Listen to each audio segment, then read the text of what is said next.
हिजो रमिते चौतारीमा बस्दा सुनिएको न्याउली धुन, बजाइएको बाँसुरी, खेलिएको पकन्दी अनि गुन्जिएको पालम र रोधी आज समयको गतिसँगै पातलिएका छन्। ढाकरभरि बोकेर जिन्दगी नाम्लोको पीडा निधारको ओह्रालो बगाउँदै बिसाउने चौतारीको आशामा ऊ हिँडिरहेको छ जीवनको उकालो। फलैचामा ढाकर बिसाएपछि ऊ सुसेली मारेर बोलाउँछ शीतल हावा अनि भैरुङपाती चुम्दै आएको हावासँग ऊ साट्छ थकान र सारा दुःख। सपनाको सुन्दर फुल झर्ने कुराले पिरोलिए, सपनाको सुन्दर फुल झर्ने कुराले पिरोलिए, आफ्नै मान्छे अन्तै बसाई सर्ने कुराले पिरोलिए। सपनाको सुन्दर फुल झर्ने कुराले पिरोलिए, आफ्नै मान्छे अन्तै बसाई सर्ने कुराले पिरोलिए। जीवनभरि साथ दिने बाचा तोड्दै बैगुनीले, जीवनभरि साथ दिने बाचा तोड्दै बैगुनीले, पराईको हातबाट सिउँदो भर्ने कुराले पिरोलिए, पराईको हातबाट सिउँदो भर्ने कुराले पिरोलिए। पर्यटन र साहित्य सँगसँगै जेफाले सिर्जना डबलीको 96औं श्रृङ्खलामा म यहाँहरूकै शब्दभरिको सारथी युवराज ठकुरी हार्दिक स्वागत अभिवादन व्यक्त गर्दछु। भिन्न भिन्न ठाउँबाट भिन्न भिन्न स्रष्टाहरूको साथमा प्रत्येक श्रृङ्खला यहाँहरूमाझ ल्याउने क्रममा आजको 96औं श्रृङ्खला बेलबारी नगरपालिका मोरङमा अवस्थित पर्यटकीय ठाउँ यो बेतना सिमसारबाट भिडियो तथा प्रविधि संयोजनका साथी खेमराज आचार्यको साथमा म उपस्थित भएको छु। सधैँ चाहिँ हामी प्रकृतिको भिन्न भिन्न ठाउँबाट भिन्न भिन्न सर्जकहरूको साथमा आउने क्रममा आज पनि एकजना स्रष्टा हामीले लिएर आएका छौँ। विश्व नेपाली साहित्य महासङ्घका केन्द्रीय अध्यक्ष कवि सुरेन्द्र परदेशी लिम्बू आजको विशेष हाम्रो स्रष्टाको रूपमा हुनुहुन्छ। उहाँकै केही सृजनाहरू र उहाँसँग केही अन्तरङ्गहरू हामी यहाँहरूमाझ प्रस्तुत गर्नेछौँ। सरलाई जेफाले सिर्जना डबलीको 96औं श्रृङ्खलामा हार्दिक स्वागत सम्मान व्यक्त गर्दछु। धन्यवाद सर। आराम हुनुहुन्छ सर? एकदम ठिकै छ। समय कसरी व्यतीत गरिरहनु भएको छ? समय वास्तवमा अब पारिवारिक संरचना त आफ्नो ठाउँमा छँदैछ, परिवारलाई केही समय दिनै पर्यो। त्यसको अलावा म अधिकांश समय नेपाली भाषा साहित्यको साहित्यिक श्रेष्ठता विस्तार र विकासमा नै आफूलाई समर्पित गरेर लागिरहेको छु। सर्वप्रथम यहाँलाई हार्दिक बधाई। विश्व नेपाली साहित्य महासङ्घको अध्यक्षमा फेरि पनि सर्वसम्मत ढङ्गले चुनिनु भएको छ, हार्दिक बधाई ज्ञापन गर्दछु। धन्यवाद सर। अब साथीहरूले भारी चाहिँ म अब बिसाउन चाहन्छु भनेर धेरै प्रयत्न गरेका थिएँ, फेरि साथीहरूले तपाईँ रहनै पर्छ भन्ने किसिमको एक प्रकारको सबै टिमको हजुर अनुरोध आइसकेपछि फेरि पनि जिम्मेवारी काँधमा लिएको अवस्था छ। यहाँको यो दोस्रो कार्यकाल हो सर? हुन्छ। अहिले यो विश्व नेपाली साहित्य महासङ्घको बारेमा र यहाँको लेखनको बारेमा नि कुरा गर्ने नै छौँ, गर्दै गरौँला। हजुर सर। सुरुवातमा यो पर्यटकीय ठाउँ बेतना सिमसारबाट यहाँको कविताबाट सुरु गरौँ। यो आज बिहानीको समय पनि छ, शनिबार या बिहानी एउटा कविता सुनौँ जस्तो लागेको छ सर। हुन्छ सर। यो भर्खरै विमोचन भएको मेरो कविता सङ्ग्रह हामी आयामका भुइँ मान्छेहरू, यो नवआयाम भन्ने एउटा वैचारिक चिन्तनको संरचनामाथि उभ्याइएको कवितात्मक प्रयत्नको घर भनौँ। यसको मूलथाम चाहिँ विज्ञान र प्रविधिले जुन उपलब्धिहरू हासिल गरेका छन् ती कुराहरूलाई हामीले जीवनयापनमा प्रमुखता दिनुपर्छ भन्ने मान्यता चाहिँ यसमा बढी प्रचुर मात्रामा आएको छ। त्यसै सन्दर्भमा मैले केही कविताहरू यसमा 20वटा कविताहरू चाहिँ समावेश गरेर यो सङ्ग्रह बनेको छ। यसमा हामी आयामका भुइँ मान्छेहरू शीर्षकीय कविता म अहिले यहाँहरू सामु वाचन गर्न चाहन्छु। हुन्छ। मेरो कविताको शीर्षक हामी आयामका भुइँ मान्छेहरू। हिजो रमिते चौतारीमा बस्दा सुनिएको न्याउली धुन, बजाइएको बाँसुरी, खेलिएको पकन्दी अनि गुन्जिएको पालम र रोधी आज समयको गतिसँगै पातलिएका छन्।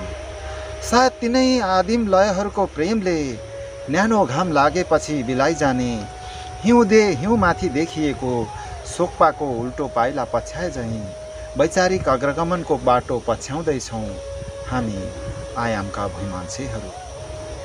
मथिङ्गलको कुनै कुनाबाट निस्किएर मेरो एउटा निराकार जिज्ञासा निकै दिन अघिदेखि एलियनको रूप र आकार खोज्न यो शून्य ब्रह्माण्डतिर बेखबर भएको छ। ए उडन तस्तरी, मेरो निराकार जिज्ञासाको उत्तर लिएर कहिले आउँछौ? तिम्रो तीव्र गतिको आगमनलाई हेर्न अर्बौं प्रकाश वर्ष निगरानी गर्न सक्ने यो हब्बल टेलिस्कोपको छायामुनि व्यग्र प्रतीक्षामा बसिरहेका छौँ हामी आयामका भुइँमान्छेहरू। सायद अब आयामिक चिन्तन र चेतनाका भङ्गारहरू आर्टिफिसियल इन्टेलिजेन्सको उत्खनन गर्न हडप्पाको चिहान खन्दैनन्। मोहनजोदडो, लोथल र कालीबङ्गमा समय यात्राको अपेक्षा गरेर पुरातात्विक डोजर पनि चलाउँदैनन्। क्लियोपेट्राको कामुक सुन्दरतालाई विचारको मूर्खता या भ्रमको बुख्याचा देखेर अल्गोरिदमको परिधि पनि भत्काउँदैनन्। मङ्गल ग्रहमा आफन्त भेट्न हिँडेका ती अनगिन्ती आयामिक यात्रीहरू गुरुकुल र सिन्धु सभ्यताको बाटो छाडेर बरु हिँड्नेछन् स्पेस एलिभेटरको मसिनो रिबनमा, या त हिँड्नेछन् इलोन मस्कको सुपरसोनिक यानमा। यही कुरा त सुर्कान चाहँदैनौँ हामी आयामका भुइँमान्छेहरू।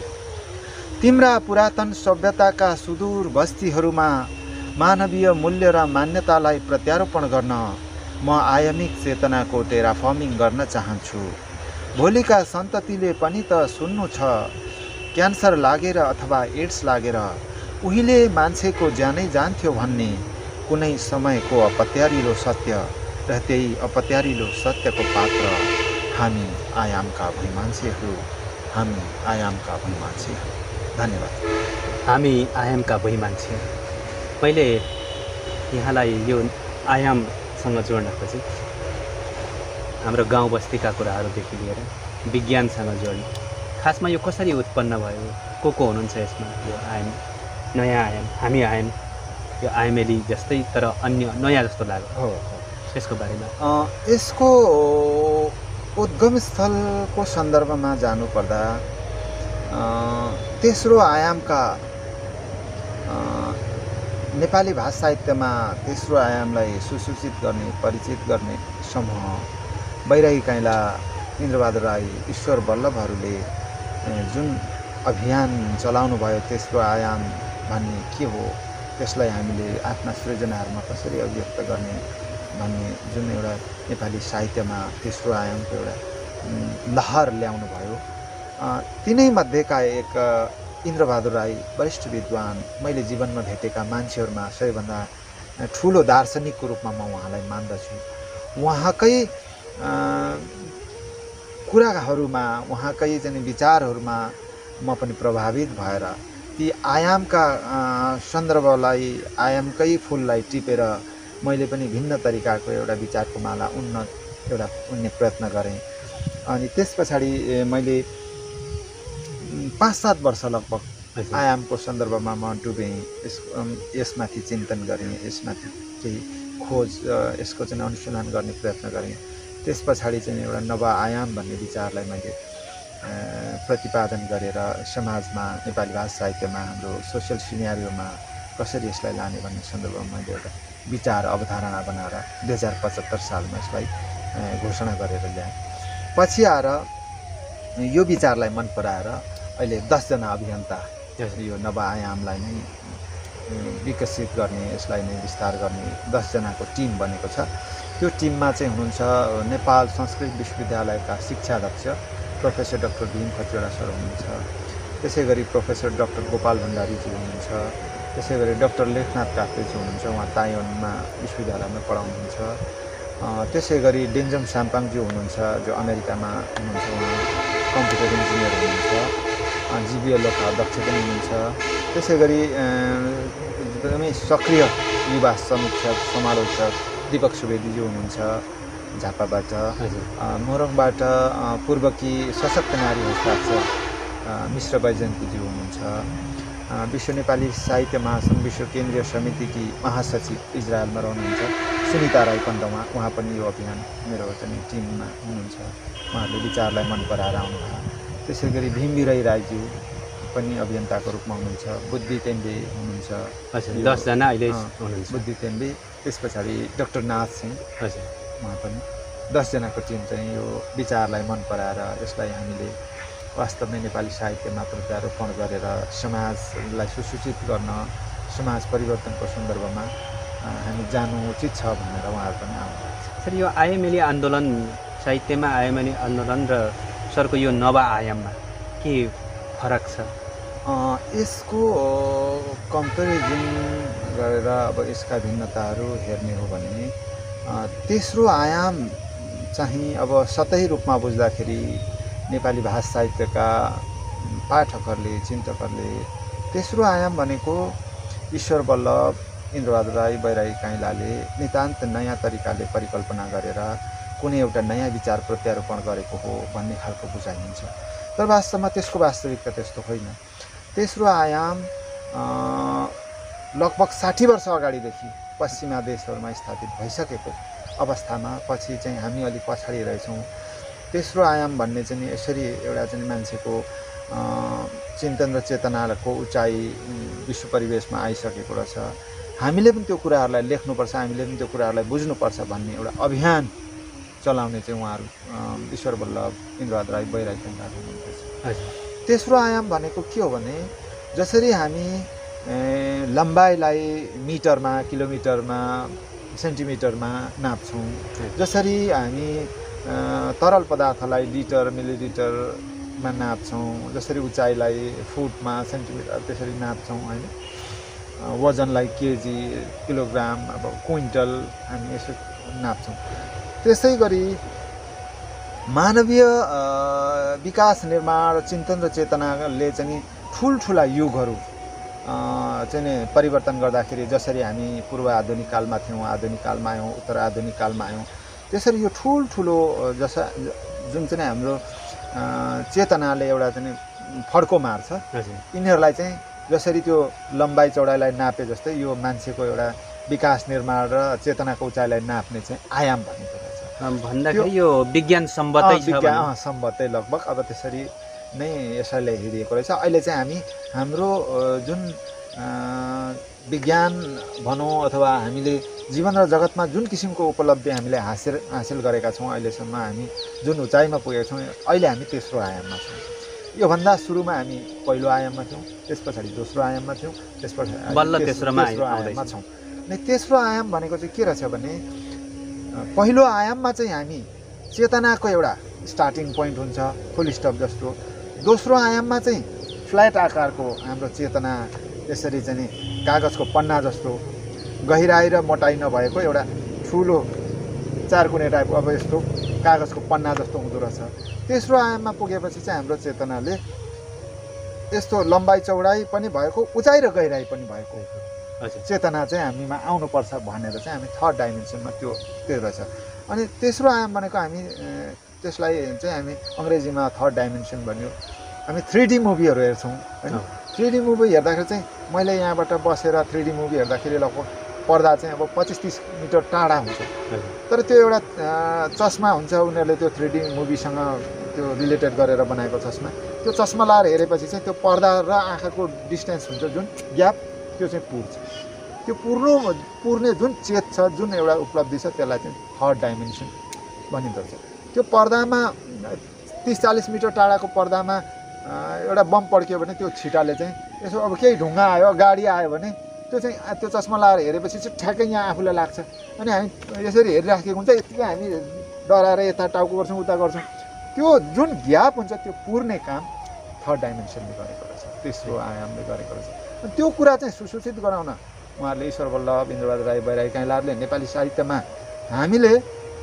उहाँहरूले एउटा जर्मन कविको समालोचनामा चाहिँ उसको पात्रमा चाहिँ तेस्रो आयाम छैन भनेर लेखिएको रहेछ त्यस बेला। अनि त्यसलाई चाहिँ इन्द्रबहादुर राईले पढ्नुभएछ 1960 तिर। अनि त्यसलाई चाहिँ हाम्रो पनि लेखेका लेखाइहरूमा तेस्रो आयाम छैन, गहिराई र उचाइ छैन, हामी फ्ल्याट टाइपको लेखिरहेछौँ, हामीले गहिराई उचाइ भएको हामीले पनि लेख्नुपर्छ भनेर उहाँहरूले पनि नेपाली भाषा साहित्यमा तेस्रो आयाम लेख्नुपर्छ भनेर एउटा अभियान चलाउनु भयो। अनि यसरी चाहिँ तेस्रो आयाम चाहिँ आयो। अब यो नव आयाम भनेको चाहिँ के हो भने समयको हामी समाज यसरी हिँडिरहेको छ विकास निर्माणको लागि। यसरी हिँड्दाखेरि जहिले पनि अग्रपङ्क्तिमा चाहिँ नयाँ आयाम त हुन्छ नि। त्यो चाहिँ अब जुनसुकै अब 5औँ आयाम 6औँ आयाम 7औँ आयाम आए पनि नयाँ आयाम त छ नि अगाडि, जहाँ पनि अगाडि त्यो आयामको अगाडि जुन विकास निर्माण पुग्दै हुन्छ त्यो चाहिँ जहिले पनि नव आयाम नै हुन्छ। अनि त्यो नव आयामको पक्षमा चाहिँ जहिले पनि हामी हुनुपर्छ भन्ने मान्यता चाहिँ यो नव आयाम भन्ने मान्यताले यो सुरु गर्नुभयो। हो। सर भावनाका कुरा साहित्यमा धेरैजना साहित्यकारहरूले चाहिँ अलिकति भावना मनभित्रका कुराहरू बढी ल्याउँछन्। यो चाहिँ तथ्यपरक जस्तो मात्रै देखियो। यसमा चाहिँ अलिक प्र्याक्टिकल्ली हामी धेरै प्र्याक्टिकल कुरा हामी जे छ सुफिजममा हामी रोमान्टिसिजममा जसरी हामीले पहिला लेख्यो, अब हामी प्र्याक्टिकल पनि बढी लेख्नुपर्छ। जीवन उपयोगी त्यो लेखाइलाई हामीले यसरी चाहिँ जुन यो बेतनाको जङ्गल छ यसमा पनि त्यो हाम्रो लेखाइलाई ओछ्याएर हिँड्न सकियोस्। हजुर, त्यस्तो खालको जे छ त्यही कुरा कुरालाई लेख्नुपर्छ भन्ने। हुन्छ सर, फेरि गफ गर्दै गरौँला। एउटा कवितै सुनौँ। मेरो कविताको शीर्षक धनवीर काकाको निम्छरो सपना। मिरमिरे नखस्दै यो धरतीमा आज पनि धनवीर काका बाटो लागे। त्यो ओजनले चुइकिने साहुको भारी 2 दिनमा पुर्याउने उनको योजना छ। बिहानीको कुमारित्वभरि पोखेर केही थोपा शीतको बैंस, त्यो कलिलो घाम अहिले मध्याह्न भएको छ। ढाकरभरि बोकेर जिन्दगी नाम्लोको पीडा निधारको ओह्रालो बगाउँदै बिसाउने चौतारीको आशामा ऊ हिँडिरहेको छ जीवनको उकालो। फलैचामा ढाकर बिसाएपछि ऊ सुसेली मारेर बोलाउँछ शीतल हावा। अनि भैरुङपाती चुम्दै आएको हावासँग ऊ साट्छ थकान र सारा दुःख। बाटो छोट्याएको छ मोटरले, भरियाको रोजगारी घटाएको छ ट्र्याक्टरले। अर्को साल भिरकुनासम्म रोड पुग्छ रे सुनेर ऊ आफ्नो पेसा र भविष्यप्रति भयभीत भएको छ। छाडिँदैछन् जिन्दगीका विकट यात्राहरूमा विश्रामका चौतारी र आस्थाका देउरालीहरू। भारीले थिचिएर बाटो जस्तै बाटो बनेका थाप्लोमाथि नाम्लोका डोबहरू। रहर रोपेर बाटोमा पाइलाहरू गनिरहेछ ऊ। चन्द्रमामा घडेरी किन्ने उसको सपना छैन। मङ्गलयानमा सयर गर्ने पनि उसको योजना छैन। सन्तानको पेट भर्नु र आङ ढाक्नु, बस यति। बेखबर छ ऊ इलोन मस्कको न्युरालिङ्कसँग, युसाकु माइजावाको डियर मुन प्रोजेक्टसँग, सर्केन रोबिन्सनको आधुनिक शिक्षासँग, ग्लोबल वार्मिङ र घातक भाइरसहरूसँग। उसँग छैन आडम्बरको पिरामिड, ऊ लेख्दैन ईर्ष्यामा चोबेर अहम। उसँग छैन ज्ञान विज्ञानको विपुल उचाइ, ऊ गर्दैन विलासी सपनाको प्रक्षेपण। चैते आँधीले उसको झुप्रो घर हल्लाए जस्तै परिस्थितिले हल्लाइरहन्छ उसको बाँच्ने सपना। मान्छे जस्तै ऊ र सपना जस्तै उसको सपना। साँच्चै धनवीर काकाको कति निम्छरो सपना, कति निम्छरो सपना। यसमा पनि मैले नवआयाम विज्ञान र प्रविधिले हाम्रो प्रत्यक्ष जीवनमा कसरी प्रभाव पारिरहेको छ भन्ने कुरालाई विषयको बिम्ब बनाउन खोजेको छु।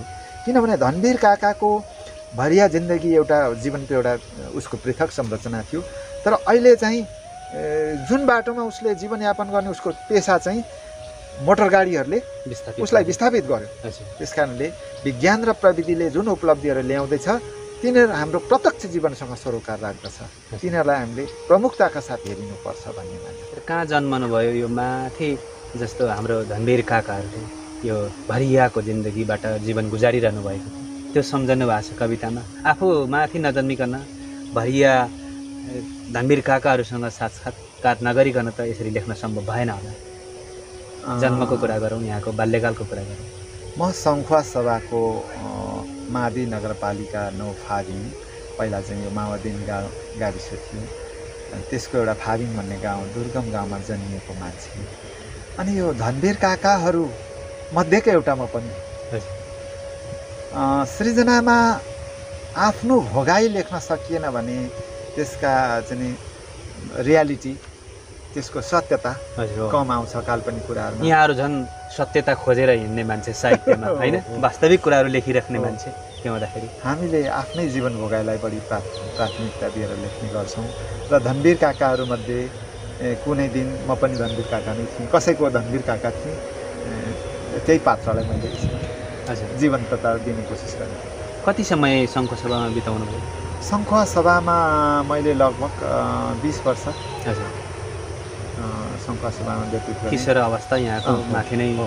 हजुर त्यस पछाडि चाहिँ भोगाईको क्यानभासमा जीवनको चित्र खोज्दै सङ्खुवा सभाबाट अवसरको खोजीमा बाहिरियो। त्यो दरिद्रताले त्यो बाध्यताले सङ्खुवा सभा बाहिर उछिटिएपछि जीवनका बहुआयामहरूलाई भोग्दै अनुभूत गर्दै परदेशीको रूपमा चाहिँ विभिन्न ठाउँहरू। सुरेन्द्र लिम्बू परदेशी त्यतिखेर हुनुभयो हो। जब सङ्खुवा सभा छोड्नुभयो? म सङ्खुवा सभामा जब थिएँ, म सुरेन्द्र लिम्बू थिएँ। हजुर सङ्खुवा सभाबाट परिस्थितिवश बाहिर उछिट्यो, एउटा सङ्खुवा सभाको परिधि बाहिर उछिटिएपछि पछाडि मलाई बोध भयो म त परदेशी रहेछु, परदेशी भएछु। अनि त्यस पछाडि सुरेन्द्र लिम्बूदेखि पछाडि फेरि परदेशी पनि मैले। साहित्यमा पनि परदेशी हुनुभयो, वास्तविक जीवनबाट पनि परदेशी। 20 वर्ष पछाडि छोड्नु भए पछाडि पछिल्लो समय गाउँ भइरह्यो। अहिले चाहिँ समग्र रूपमै छोड्नु भयो? होइन, म आवत जावत त गरिरहेको छु। अहिले पनि म केही दिन अगाडि नै जानु खोजेको थिएँ, बर्खा लाग्यो र अहिले गइनँ। केही समय पछाडि म जान्छु, आवत जावत गरिरहेको। हजुर भइरहेको छ, माया मार्नु भएको छ एकदम परदेशीले सम्झना गाउँको गरिराख्नु भएको छ। हुन्छ सर, गफ गर्दै गरौँला। यो अब विश्व नेपाली साहित्य महासङ्घको बारेमा कुरा गरौँ। के गर्दैछ विश्व नेपाली साहित्य महासङ्घ? विश्व नेपाली साहित्य महासङ्घको बारेमा म छोटकरीमा परिचय दिनुपर्दा, विश्व नेपाली साहित्य महासङ्घ आजभन्दा 13 वर्ष अगाडि स्थापना भएको हो। त्यसको स्थापना कालदेखि नै म जोडिएको छु। विश्व नेपाली साहित्य महासङ्घको आवश्यकता महसुस र त्यसलाई कस्तो खालको महासङ्घ बनाउने त भन्ने सन्दर्भमा हामीले विधान मस्यौदा समिति बनायौँ। त्यो मस्यौदा समितिमा पनि म थिएँ र त्यहाँ हामीले केही विधानका नीति नियमहरू बनायौँ र यो स्थापना भयो 2010 मा। त्यस पछाडि म सुरुवातमा केन्द्रीय पार्षदको रूपमा चाहिँ जोडिएँ। अनि पछाडि बिस्तारै बिस्तारै म उपाध्यक्ष, वरिष्ठ उपाध्यक्ष हुँदै अध्यक्षको जिम्मेवारी सम्हालिरहेको छु। अहिले मेरो भर्खरै दोस्रो कार्यकाल, अध्यक्षको दोस्रो कार्यकाल फेरि साथीहरूले चयन गरेर म जिम्मेवारी लिएर आइरहेको छु। अनि विश्व नेपाली साहित्य महासङ्घले के गरिरहेका छन् त भन्दाखेरि, खासमा हाम्रो परिकल्पना चाहिँ के थियो भने, नेपाल बाहिर पनि धेरै साहित्यिक सङ्घ संस्थाहरू चलायमान छन्। ती सबै साहित्यिक सङ्घ संस्थाहरूको एउटा छाता संस्थाको रूपमा कुनै महासङ्घको जरुरी हुन्छ भन्ने किसिमको हाम्रो परिकल्पना थियो। त्यो हाम्रो उद्देश्य अनुरूप चाहिँ हामी पूर्ण रूपमा त्यति सफल भएको हो कि भन्ने मलाई लाग्दैन। यद्यपि हामीले धेरै सङ्घ संस्थाहरूलाई, साहित्यिक सङ्घ संस्थाहरूलाई समेटिरहेका छौँ र कार्यगत एकता पनि गरिरहेका छौँ र हामीले गरेका कामहरूको सन्दर्भमा अहिले लगभग 60 को हाराहारीमा हाम्रो महासङ्घको ब्यानरबाट पुस्तकहरू प्रकाशन भइसकेका छन्, 60 वटा जति। र प्रतियोगिताहरू हामीले विश्वव्यापी प्रतियोगिताहरू, विश्वव्यापी कविता प्रतियोगिता गऱ्यौँ, विश्वव्यापी लघुकथा प्रतियोगिता गऱ्यौँ, विश्वव्यापी मुक्तक प्रतियोगिता गऱ्यौँ। अरू प्रतियोगिताहरू पनि अब अझै हुनेवाला छन्। अनुवादको सन्दर्भमा हामीले हिन्दीमा अनुवाद गरेर पुस्तक निकाल्यौँ, रसियन भाषामा अनुवाद गरेर हामीले पुस्तकहरू निकाल्यौँ, अङ्ग्रेजीमा अनुवाद गरेर निकाल्यौँ। त्यसरी नेपाली भाषा साहित्यलाई अन्य भाषाहरूमा लगेपछि मात्रै विश्वव्यापीकरण हुँदो रहेछ भन्ने हाम्रो चाहिँ बुझाइरहेको छ र त्यो क्षेत्रमा हामी काम गरिरहेका छौँ। सर, यो विशेष गरी प्रविधिलाई उपयोग गरेर नै गरिराख्नु भएको छ। बढी हाम्रो चाहिँ प्लेटफर्म भनेको हाम्रो मेन स्टेज भनेकै प्रविधि। हजुर, प्रविधिलाई नै हामीले प्रयोग गरेर यो काम गरिरहेका छौँ। अब यो विश्व नेपाली साहित्य महासङ्घको 25 वटा देशमा 34 वटा शाखा, उपशाखा, राष्ट्रिय शाखा, उपशाखाहरू अहिले चलिरहेका छन्। त्यति गठन भएर काम गरिरहेका छौँ र यसले चाहिँ विभिन्न क्षेत्रमा नेपाली भाषा साहित्यलाई सेवा गर्ने मान्छेहरूलाई चाहिँ हामीले सम्मान पुरस्कारहरू पनि। यो आर्थिक स्रोत चाहिँ यो चलायमान गर्नको लागि आर्थिक स्रोत चाहिँ कताबाट जुटाइरहनु? समितिलाई चलायमान गर्न चाहिँ हामीले मसलन्द जस्तो हामीले आफै समितिले उठाएर, हजुर, समितिको मातहतबाट उठाएर हामीले काम गरिरहेका छौँ। र अब यसमा हामी विश्व नेपाली साहित्य महासङ्घको अराउन्ड 7 लाख लगभगको हाम्रो एउटा कोष छ। त्यो कोष चाहिँ आजीवन सदस्य र संरक्षक सदस्यहरूबाट उठेको पैसा हामीले 1 रुपैयाँ पनि चलाएका छैनौँ। त्यसलाई नचलाउने गरी राख्नु भएको छ। त्यसको चाहिँ हामीले एउटा कोष राखेका छौँ, हामीले कोष बनाएर ब्याङ्कमा हामीले राखेका छौँ। त्यो विधानमा पनि त्यसलाई चलाउन नमिल्ने भनेर हामीले विधानमा चाहिँ उल्लेख गरेका छौँ। त्यो चाहिँ 10 लाख कटेपछि त्यसको ब्याजबाट वार्षिक रूपमा विश्व नेपाली साहित्य महासङ्घले एउटा सम्मान, एउटा पुरस्कार चाहिँ वितरण गर्ने नेपाली भाषा साहित्यमा। पछि गएर त्यो कोष बढ्दै गयो भने अरू क्षेत्रलाई पनि समेट्ने भन्ने हाम्रो योजना रहेको छ। अहिले त्यो लगभग हामीसँग 7 लाख लगभग हुन्छ। हजुर, 7 लाख रुपियाँ। हुन्छ सर, यो राम्रो गतिविधि गरिरहनु भएको छ, हामी निहाली पनि रहेका छौँ। सरको कविता लेखनको अलावा मैले कथाकारको रूपमा पनि यहाँलाई यसो निहालेको थिएँ, कथाहरू पनि लेख्नुहुन्छ। मेरो सबैभन्दा सुरुमा चाहिँ मेरो प्रकाशित कृति थुप्रै फुटकर रचनाहरू मेरो प्रकाशित भइरहे। कृतिकै रूपमा चाहिँ पहिलो मेरो उपन्यास आख्यानतिरबाटै जन्मनु भयो। पुस्तकाकार कृति चाहिँ मेरो 2061 सालमा उपन्यास अधुरो जीवन भन्ने उपन्यास निस्क्यो। त्यो सामाजिक उपन्यास हो। त्यस पछाडि फेरि पुस्तकाकारमा चाहिँ 2069 सालमा चुनौती भन्ने कथा सङ्ग्रह। हजुर, त्यस कारणले म हुन चाहिँ कविता त्यति म लेख्न जान्दछु भन्ने पनि मलाई लाग्दैन। कविता कस्तो हुन्छ भन्ने पनि अब यकिन चाहिँ मलाई थाहा छैन। यस्तै होला भन्ने अन्दाजी। अब यो मेरो बुझाइमा चाहिँ के छ भने कुनै पनि सृजनाको अन्तिम सत्य चाहिँ कसैले पनि नबुझ्दो रहेछन्। अब अहिलेसम्म मैले बुझेअनुसार अब हाम्रो शीर्ष कविको रूपमा अहिलेका जीवित हाम्रा कविहरूको रूपमा हेर्दाखेरि अब बैरागी काइँलाज्यूहरू हुन् होइन, शीर्ष कवि मानिने।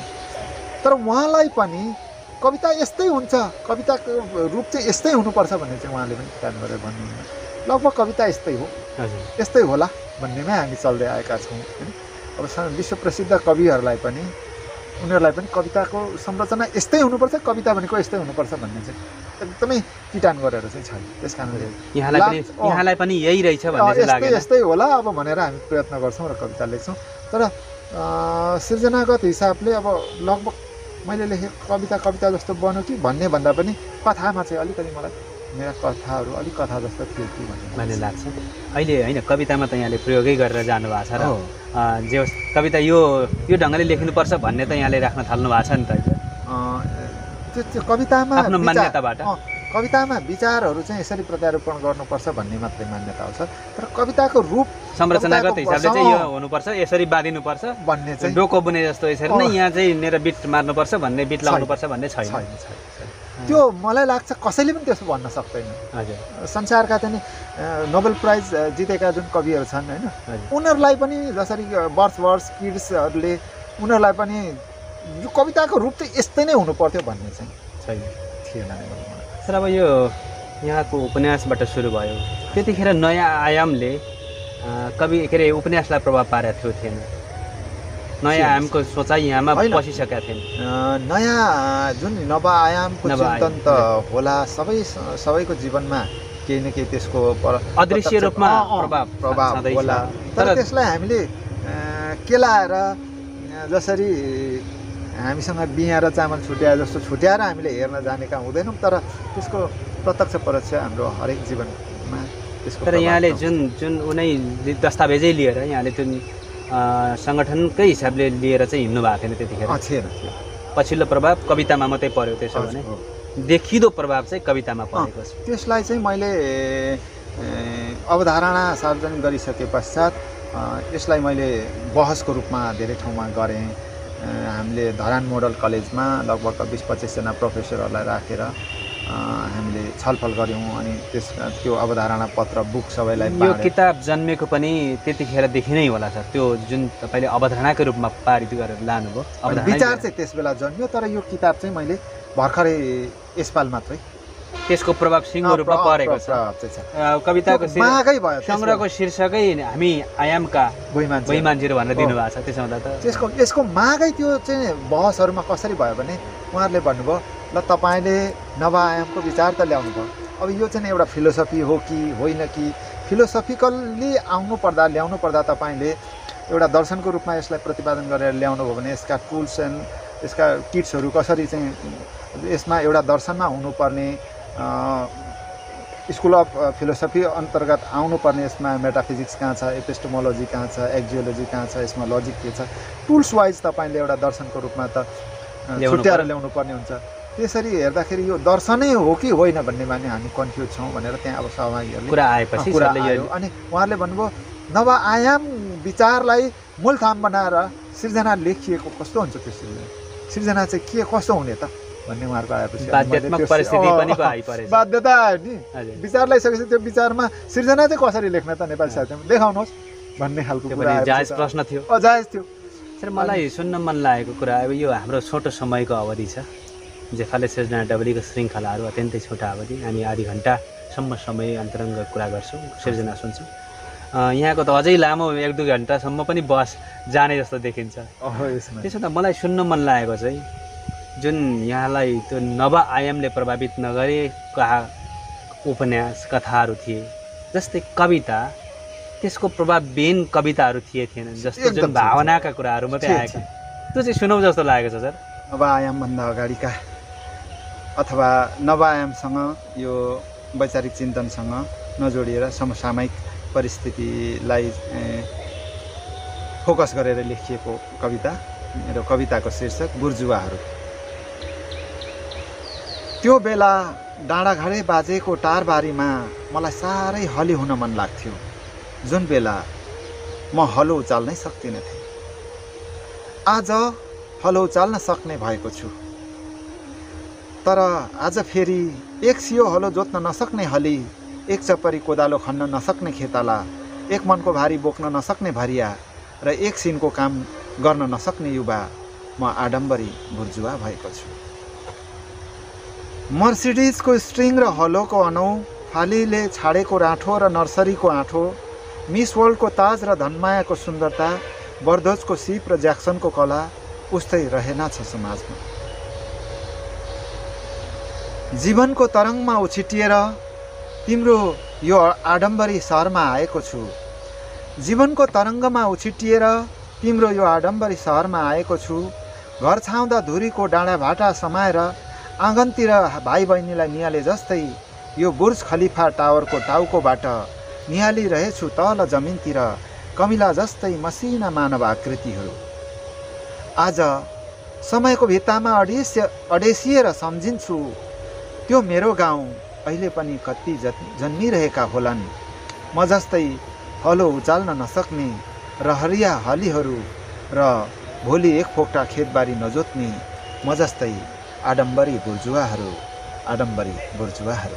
आडम्बरी बुर्जुवाहरू अत्यन्तै सुन्दर छ, तर प्रभाव चाहिँ त्यतिखेरैदेखि परेको थियो कि जस्तो जस्तो भइरहेछ होइन? जोड्नु भएको छ यहाँले गाउँदेखि निकै विश्व सहरसम्म जोड्नु भएको छ। त्यो हुँदाखेरि यहाँलाई प्रभाव जे होस् तेस्रो आयामले पहिलादेखि पारिराखेको थियो, त्यसैको प्रभावले नवआयाम जन्मियो। हजुर, तर हाम्रो यो छोटो समयमा यहाँले एकै बोलीलाई स्वीकार गरेर समय दिनुभएको छ, अत्यन्तै सफल भएको छ। जेफाले सृजना डबलीको 96औं श्रृङ्खला। यहाँलाई यहाँको सृजनाहरूको लागि यहाँको समयको निम्ति हार्दिक आभार व्यक्त गर्दछु। अन्त्यमा जाँदै केही भन्न चाहन्छु? जेफाले सृजना डबलीमा मलाई आफ्नो कुरा र सृजनाहरू राख्ने जुन अवसर दिनुभएको छ, त्यसको लागि म विश्व नेपाली साहित्य महासङ्घ विश्व केन्द्रीय समितिको तर्फबाट र म सुरेन्द्र लिम्बू परदेशीको व्यक्तिगत तर्फबाट पनि धेरै धेरै धन्यवाद।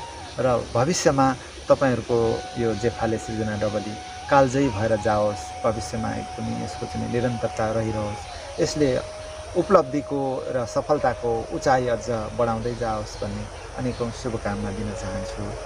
र मलाई साहित्यमा अथवा जीवनको अस्तित्वमा सुरेन्द्र लिम्बू परदेशी बनाएर उभ्याउने मेरो जीवनसाथी बिनु लिम्बू लब्धी र आफ्ना छोराहरू अविनाश, अर्पण, अञ्जली छोरी, यिनीहरूको समय काटेर मैले नेपाली भाषा साहित्यमा जसरी समर्पण गरिरहेको छु, त्यो कुरालाई महत्त्व दिएर अथवा त्यसलाई चाहिँ उच्च मूल्याङ्कन गरेर हजुरहरूले बोलाइदिनु भयो।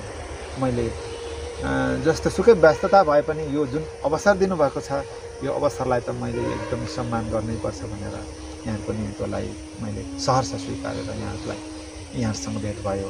यो सुन्दर पर्यटकीय स्थल बेलबारी नगरपालिकाको यो एकदमै रमणीय ठाउँमा यसरी वैचारिक कुराहरू पनि सृजनात्मक कुराहरू पनि गर्न पाइयो। यहाँहरूसँग भेटेर यसरी कुरा गर्न पाएर मलाई पनि एकदमै खुसी लागेको छ। पुनश्च यहाँहरूलाई धेरै धेरै शुभकामनाका साथ अवसरको लागि धन्यवाद भन्न चाहन्छु। हुन्छ सर। सुरेन्द्र लिम्बू परदेशी आजको विशेष स्रष्टाको रूपमा हामीले उहाँकै कुराहरू सुन्यौँ, उहाँकै सृजनाहरू सुनाउन पायौँ।